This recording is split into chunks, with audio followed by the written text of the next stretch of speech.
Now, the rest of the story.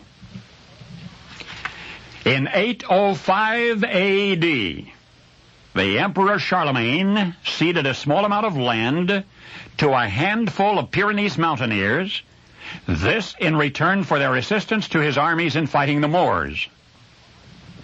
That land became a republic, and it's still a republic today. It's called Andorra. Andorra's near 1,200-year history has been largely a peaceful history. However, once upon a time, Andorra went to war with another European country, and she stayed at war for 44 years. Andorra is one of the world's oldest republics, if not the oldest, also one of the smallest. The whole country, the entire country, is about half the size of New York City. While Andorra once relied on tobacco smuggling for revenue, her economy is based on tourism today.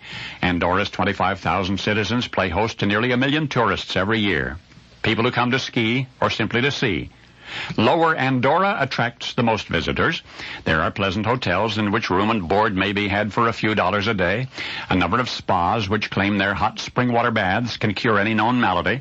Andorra's most beautiful scenery may be observed only by those who don't mind a long, hard hike. It's a rugged, it's a majestic land. The country does have a river, the Valira, the two branches of which join to flow southwesterly into Spain. There are magnificent woodlands, luxuriant green pastures where sheep and cattle roam in the summertime, and highland lakes well stocked with salmon trout.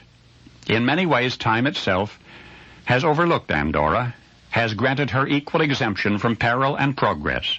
The diseases of poverty and crime which rack the rest of the West are virtually non-existent.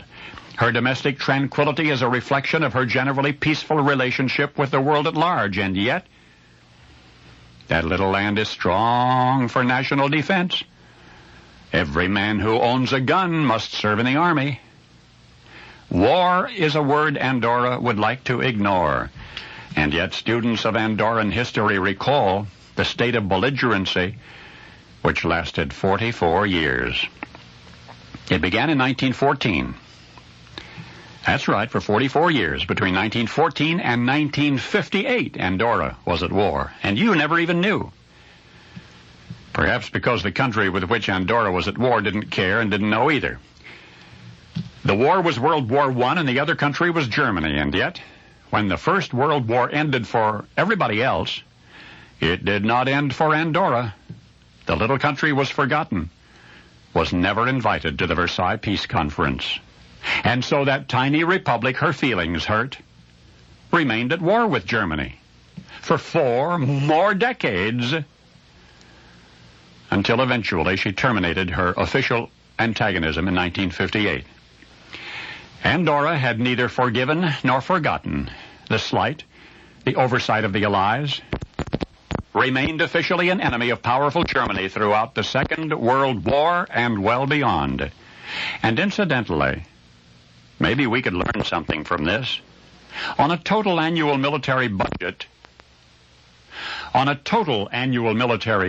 $5, now you know the rest of the story.